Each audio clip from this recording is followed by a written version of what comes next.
Good afternoon. Hey, how's it going? Good. How are you doing? I'm doing pretty well. Yeah. How's your week been? It's been good. Just went to a couple concerts last week, but pretty chill besides that. So you're catching up on your sleep now? Yeah, something like that. That's fun. Where'd you go? Who'd you see? I went to two pretty diverse things. I went to the Philharmonic, like the symphony, and Lovely. then I went to a EDM concert. Cool. He has range. We love to see that. Mhm. That's awesome. Is that do you listen to Spotify? Is that like your Yeah, mostly. do you have like all your liked songs? Do you ever just like shuffle through them and it's just insane? Or are you Yeah. like a playlist guy? Mostly I organize stuff into playlists. Yeah. I have some playlists, but I also like songs. And usually when I'm on the airplane trying to fall asleep, I'll just shuffle my music and it's Just the whole insane. thing. Okay. Who was Yeah. this person? Because it goes back to like 2018 too. So it's just, yeah, a lot of stuff. Maybe if I have a free day, I'll clear it up, but not today. Well, let's get started. So, hi everyone. Thank you so much for joining in. My name is Kenzie. I'm on the marketing team at dYdX, and we're joined by our CEO and founder, Antonio. Doesn't really need an intro, but I'll let you take it away, Antonio, to give some people some background. Yeah, so I'm Antonio, the founder here at dYdX. dYdX has been around for almost 7 years at this point, so very much an OG in DeFi. We are focused on perpetuals and derivative contracts more broadly, as most people know, and are the leader in that for DeFi. Cool. Well, thank you so much for joining us. For those of you who've tuned in before, you'll know it's a little bit of a open bag. The questions don't necessarily go in a logical order. It's an AMA that we've collected. So we're just going to hop right into it. And the first question we have is dYdX ever going to add spot listings? So Spot is something we don't have on the roadmap right now. It might be something we consider very far into the future, but candidly, one of the big decisions that I've made on our core strategy is to not do things besides derivatives and specifically perpetuals for a good amount of time. So we actually did have spot and margin and potentially things like options on the roadmap as of a year ago, but now we're just focusing on perps. And the reason for this is because I think there's still quite a lot of room for perps to grow in crypto. They really are the thing that has caught on in crypto. They are the products that retail, everyone from sophisticated retail to institutions want to trade. There's quite a lot of liquidity on them. And I think there's just a lot of unexplored landscape in perps as well. On some of the previous AMAs we've done, I've started to talk about our plans to develop things like permissionless market listings, and we're excited about that. And I think that just opens up a really broad array of types of things that can be traded through perpetuals. And it Mhm. also really is something that's novel, especially once dYdX starts getting to the place where there's hundreds, potentially thousands, potentially tens of thousands of things listed on dYdX at some point in the future. That starts to look like a really new differentiated product. So I'm much more excited about that, about kind of building something that is unknown but can potentially be a much better way to trade advanced types of things in crypto rather than just going back and doing more of what's been done before in spot. Yeah, totally. And I know you're kind of a broken record on this, and at least in our AMAs, on why permissionless markets is important. But do you want to just dive into that really quick? So if anyone who's watching in today and hasn't watched before can know. And just for a little bit of context, if people haven't heard me talk about this before, this is a really big thing that's on the dYdX roadmap right now. We're very actively developing it. Is permissionless market listings. And really what that is a more Uniswap style type listing process, if you will. I mean, the process is just as simple as somebody sending a transaction to create a new market. And anybody can do that. It doesn't have to go through governance. It wouldn't have to go through any central authorities, of course, or anything like that. And the reason this is so exciting is because it just lets you, the user, decide whatever you want to trade. Like there's never really been a derivatives exchange like that before, where the users or the traders can decide whatever they want to trade, and there's no gating around that. So very excited about that. That's something we're working on developing right now. There's a couple things on the roadmap, from building isolated margin all the way up until permissionless market listings. Another thing that we're very actively working on right now is vaults, or more specifically, automated market makers, to be able to provide liquidity on the long tail of assets. But this strategy of having more things listed, having things listed faster, much more breadth of things listed, and then of course giving the control to what's listed to the users, is the real core thing that we're focused on right now. Cool. Yeah, super excited about all of that. Team's working hard. Okay, so moving on a little bit, this is a question I saw in our Discord. So the question is, how do you feel about dYdX chain network security and decentralization? And do you think it's up to standard, or do you think it could be improved? And if it's the latter, how would you improve it? Yeah, so those are related, but I'll take security first. I think it has gone very well. Very much the proof is in the pudding here, right? And it's not that this is the be all and end all, but I think a really good fact is that there haven't been any security incidents on dYdX v4 yet. Security is something we take very seriously at dYdX. Again, we've been doing this for longer than basically anybody else in DeFi at this point, so really know how to develop these things in a secure way. And that's something we just continuously improve over time too.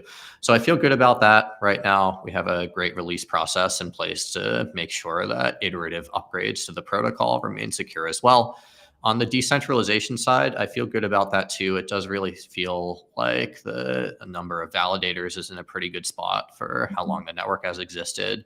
Especially the stake weight distribution seems to be normalizing more. So that's a good step in the right direction for decentralization. There's things like the liquid staking token with Stride that are really going to help even more, just even out the stake weight distribution and further decentralization. So excited about all of that. And I think these networks generally just tend to get more decentralized over time. I think we started out in a place where the chain was quite decentralized, and it's just continuously improving. Cool. Yeah, that's a great answer. Okay, so yeah, again, kind of a non sequitur, but the next question is, a couple weeks ago, we saw on some other exchanges what I'm calling flash wicks. I don't know if that's the correct term, but when the price drops really quickly, people get liquidated, and bounces back to normal. So could you explain a little bit about why this happens, and then does dYdX have any defense mechanisms against this? Yeah, so I think what people are referring to here is, if you ever see in the candle chart, like the wick going all the way down from like a normal price to something that's way lower or way higher.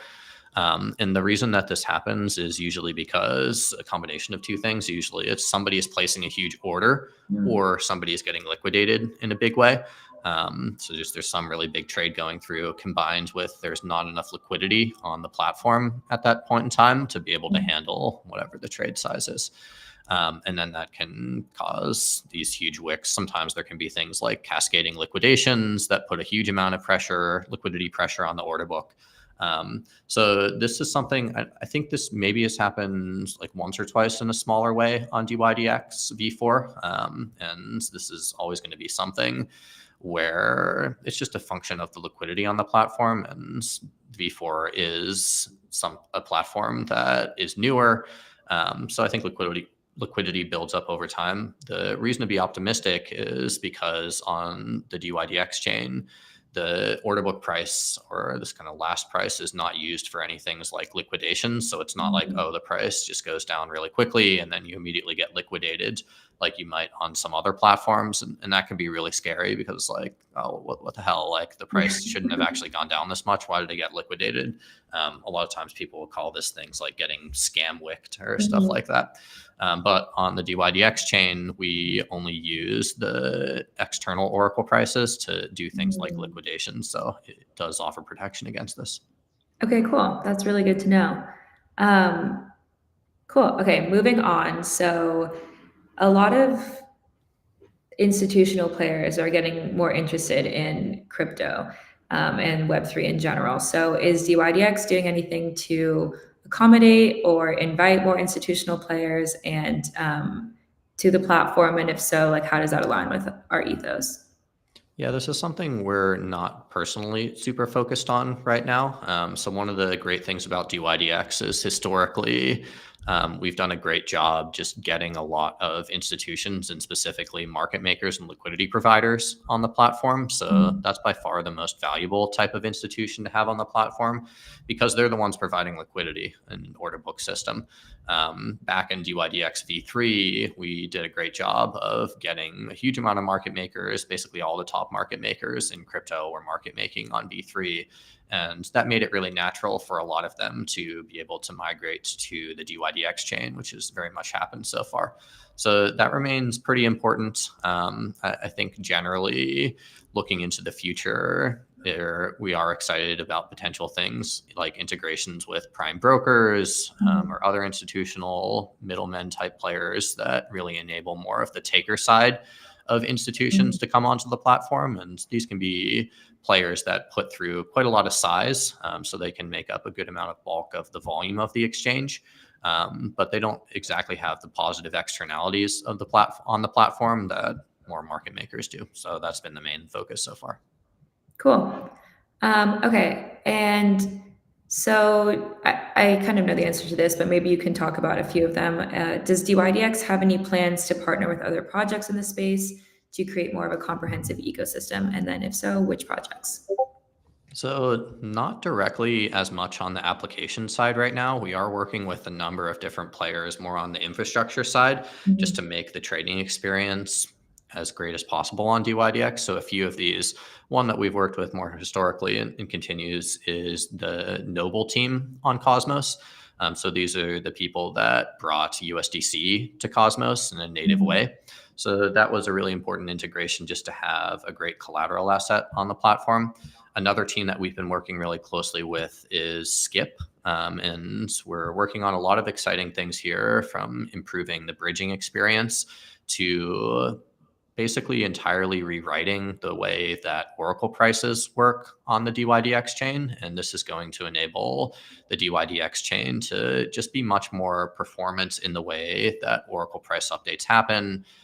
So this is good for the overall health and risk of the system. But the most exciting thing here is the number of Oracle prices that we'll be able to have on the chain. So more from a place where there's maybe 50 to 100 assets that could be listed right now to the place where there's thousands. And that's the thing that Skip is building in very close partnership with us right now. So excited about that. And we'll continue to look for opportunities to partner with other people and projects building great things in the Cosmos space and beyond to make dYdX as great as it can be. Cool. Yeah. I'm curious, what's the lift or the reason why there's only a handful of markets now in our Oracle versus what Skip will be able to do to make sure that there's more? So it's a few different things. The first thing is performance considerations. So one of the way that the dYdX chain works is all of the validators are the sources for Oracle prices. So as you add more number of markets that you want to support, the load on those validators just increases linearly. The thing that Skip is building is a much more performant way to do Oracle price updates. So that's a big part of it. The next thing that they're building is Oracle price integrations into much more number of sources, i.e. things like decentralized exchanges like Uniswap, or could we have Oracle price sources like all the DEXs on Solana? That'd be a huge thing right now. Then you could list all these meme coins on dYdX or whatever else is being traded on Solana. That would be really big. So those are the two biggest things that Skip is working on right now. Another really big component of how we're strategizing to enable more markets to be listed with the dYdX software is basically isolated margining. So we've talked about this before, but this is something that is more from a risk perspective, enabling more risky assets to be listed on the platform.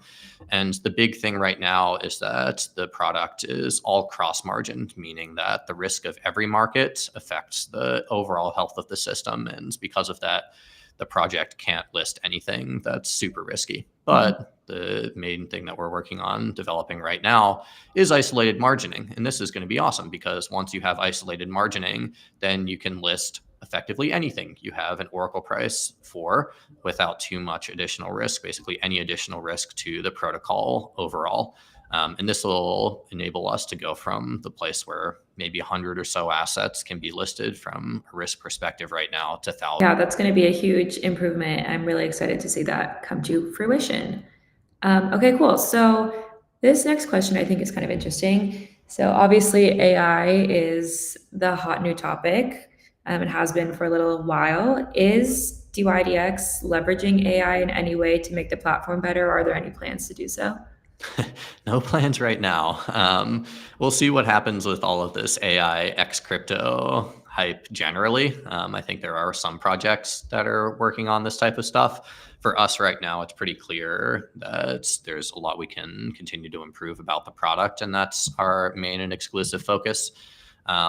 Maybe to take the question in just a little higher level way, one of the things that I found a lot of success with at dYdX over the years is being extremely focused. And I think in crypto, this is something that's quite hard to do because there's so many new things going on all the time, many of which are actually exciting.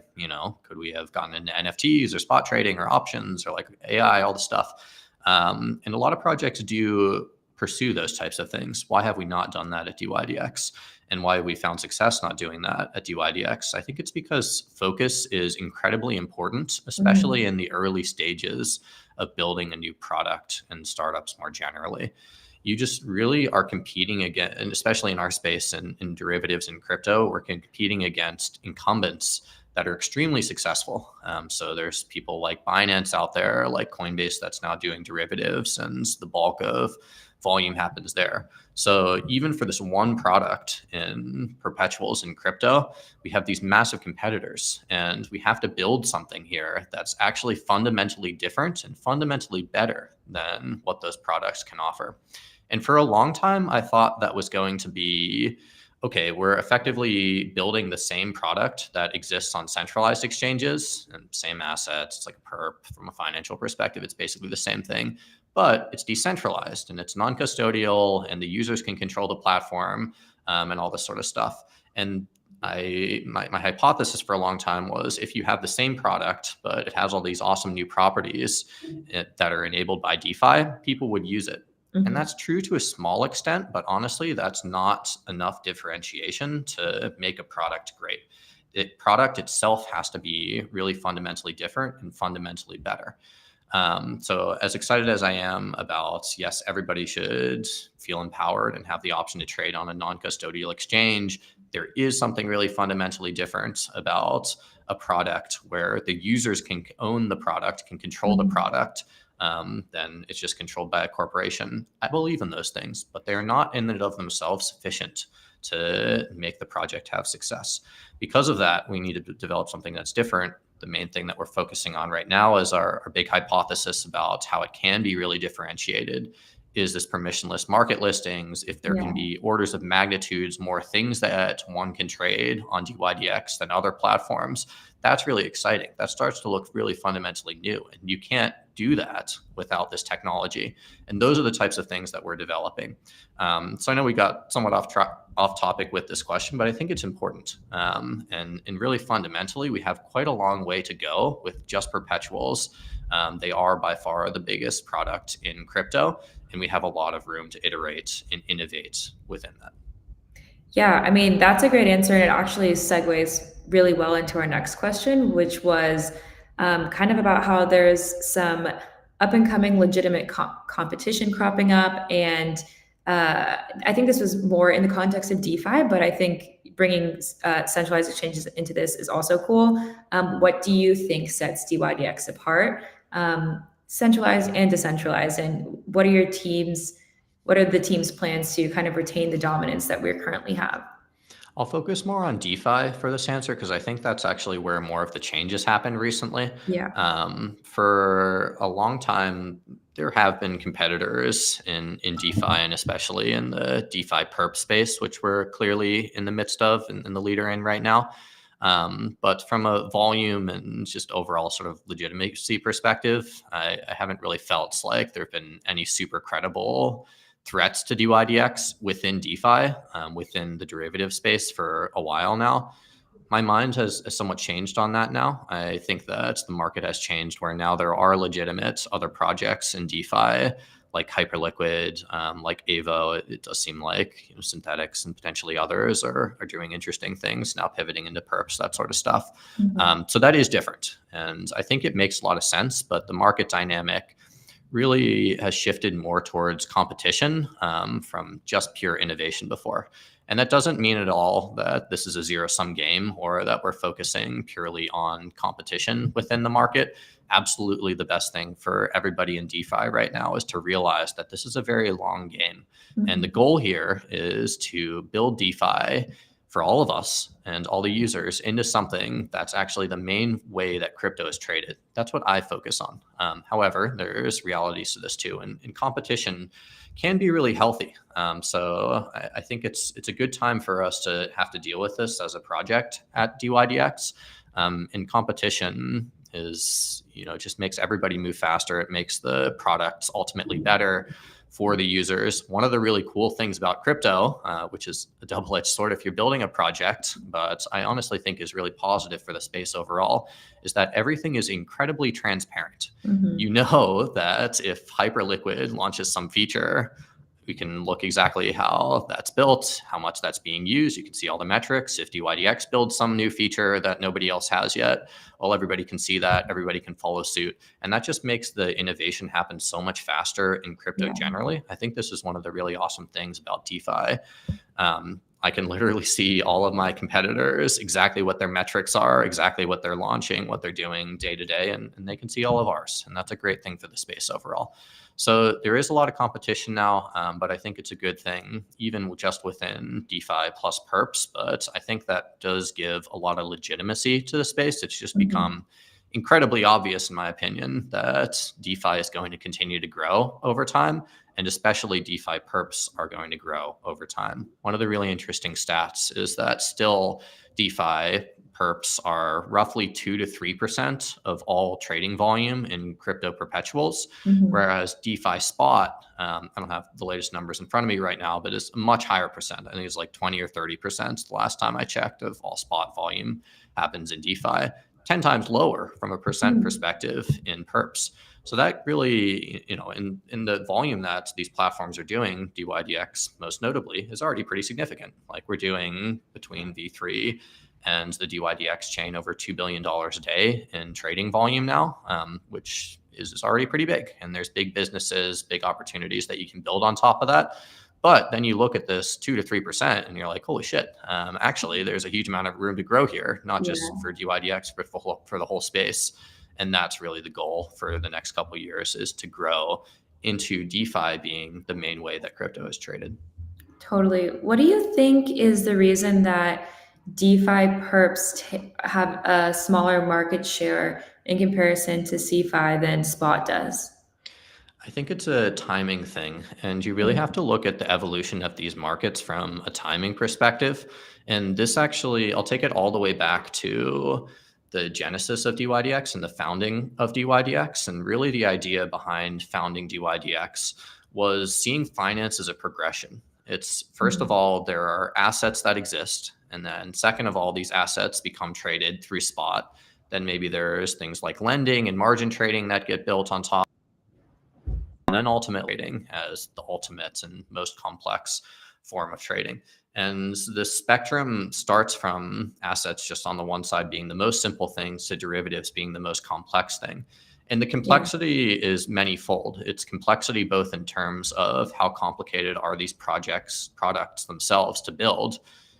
Look, like you can just implement it. It's a hell of a lot harder to build perps DEX or exchange generally than it is to build a spot DEX. And then also, and even more importantly, the level of sophistication of the traders of these products kind of grows over time. So it's just something that I think the market will be ready for eventually, but isn't quite yet now. And 2 to 3% is not nothing. I think that totals like it's like $6 billion a day or so, I would guess, at least, that DeFi perps are doing right now, if not more. So that's pretty significant. But really the goal, as I was alluding to before, has to be how can dYdX and DeFi more generally really tempt the users from centralized exchanges with new features, with things that they actually want to do and assets that they want to trade to use these new products. And I think the time for that is really going to be in the next few years that migration really starts to happen. But all new technologies proliferate exponentially. Right. So if you look at that, it can feel like, come on, guys, let's be serious here. Like dYdX has been around for 7 years and you're only like 2%, 1% of the entire crypto derivatives markets. Like, what are you doing here? And that's true. However, the growth has been exponential. I remember back in the day when dYdX did $10,000 a day of trading volume, and now we're all the way up to 2 billion. And if we continue that trend going forwards, it's going to happen a lot faster than people think it is. Yeah. Just the adoption of some of these new technologies and the products that are built on top. So that's something I'm really excited about happening, hopefully in the next 2 to 4 years. Cool. Yeah, thanks for answering that. So I know we're running up on time and we have one question left, so I'll just dive into it. In a previous AMA, you mentioned that you wanted to see 500 markets or more by the end of the year. Do you think this is still possible? And are you currently happy with the velocity of new markets being added to dYdX chain? I think it is definitely possible still, and that still remains the goal. And I am happy with the current rate of adding new markets. We have to recognize, what does the protocol look like right now, and what will it Right. look like in a couple months from now? Right now, it's only possible to list new markets through a governance vote. And one of the things I've been very encouraged by is the dYdX community really coming together and showing that adding these new markets is very important. I think there's been tens of markets that have been listed or I think proposed to be listed. 25 in 1 month.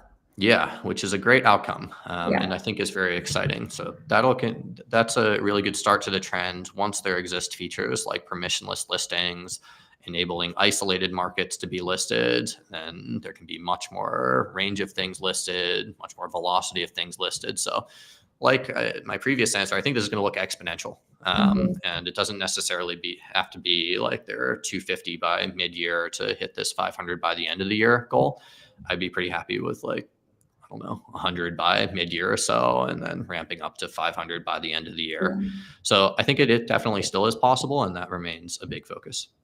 Cool. Well, this is all great. Thank you so much for answering our questions. Thank you for joining as always. It's a pleasure to have you, and we will do this again shortly. Awesome. Thank you, Kenzie, and Cool. thank you everyone for the good questions. Okay.